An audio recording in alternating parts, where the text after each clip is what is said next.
mabuti sa ating lahat.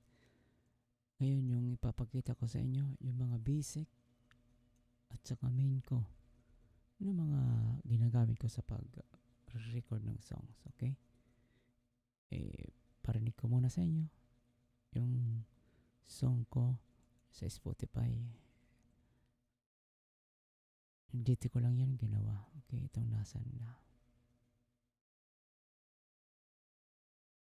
Parinig ko sa inyo.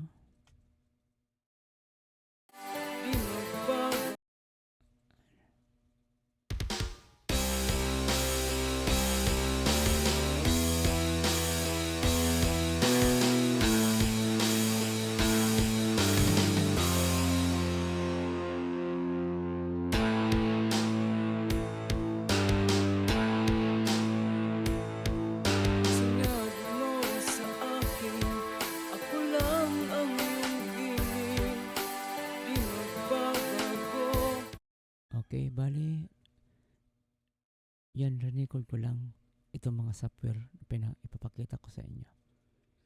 Itong Mixcraft na to, bali yung role ng Mixcraft ito, dito ako nag-mix lahat ng instrument. Okay? Instrument na virtual niya. Ito sa drums. Parinig ko sa inyo itong drums na to.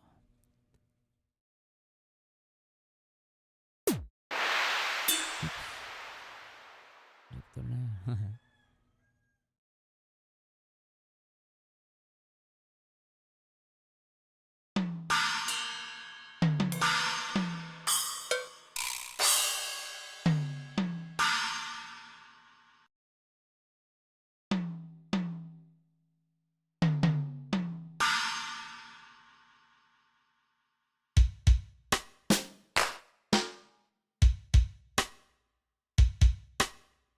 Okay.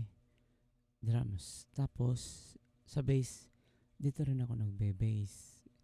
Yung bass guitar ko. Dami dito pagpipilian ng bass.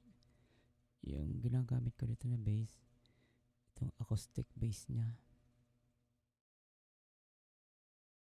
Okay.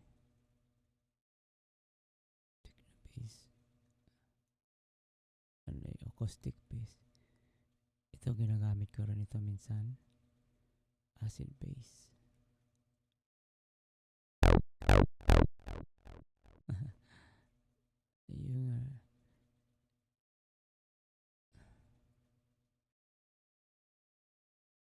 Yung bass dito.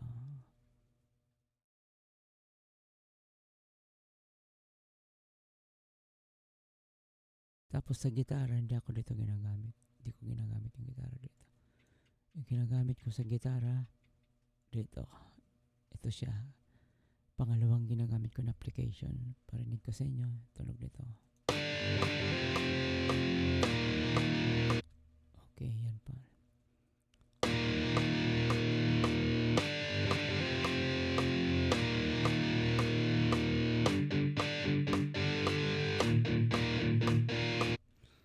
Okay, yan ang ginagamit ko sa rhythm. Okay, ngayon, yung pangatlo, mastering. Pag minamaster ko na yung song ko, dito ko nilalagay. Okay? Ito.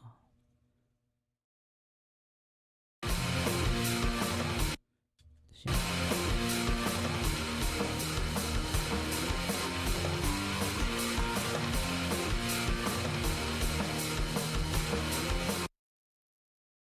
Yan ang mga tatlong main ko na ginagamit para makapag-record ng song ko. Okay? Ito sila.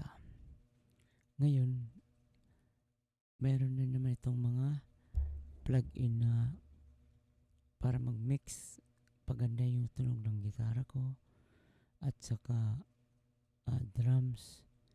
Tapos sa vocals meron din. Ito, Melodyne. Para ito sa vocals. Kung sharp yung vocals mo, pwede itong pababayin niya. Ito mga plap. Plap ang pangalan nito. Mga notes ito ng boses mo. Okay? Para din Ayaw gumana to. Okay? Okay. Basta ito yung mga ginagamit ko na plug-in, mga preset para dito sa vocals ko. Pagandahin. Tapos, sa pag-ikot ko naman ng vocals, itong nectar na to. Ito.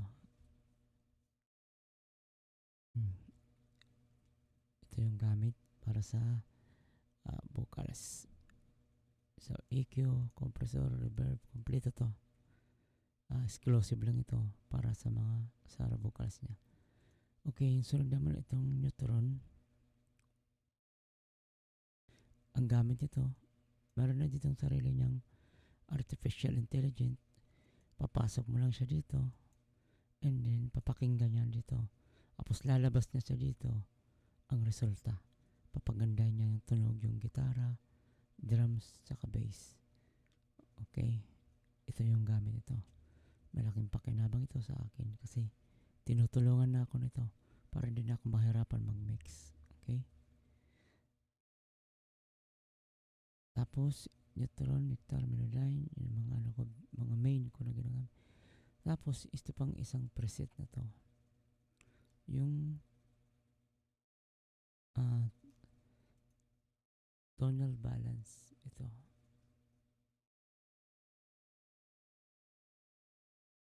Dito ko tinitingnan yung songs ko kung meron akong reference sa pattern niya. Sinusundan ko lang dito. Balance na. Wala itong okay? Dalawa kasi yan. Yung refine niya.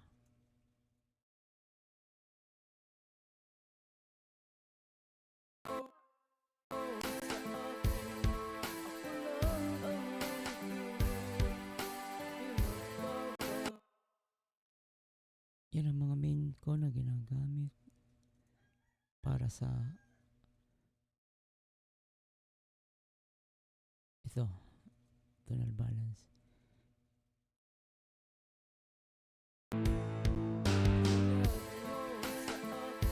Ibig sabihin yung pasok siya sa spectrum niya. Pasok siya sa spectrum niya na pero ito na edit ko na ito na okay na ito. Pero ito parang pinaktisan ko lang yung yun ang mga preset application na pinagagamit ko sa main. Kahit wala akong instrument, sa virtual lang kapag record na ako. Okay, yun lang. Kung may mga katanungan kayo, comment lang kayo dyan kung paano ito gawin para makapag-umpisa kayo. Inanong ko lang yung boses ko kasi madaling araw ngayon. Record ako. Open lang yung lugar ko. Wala ako ditong soundproof. Okay lang yung area ko. Salamat at magandang gabi, umaga o gabi man, umaga sa ating lahat. Good luck.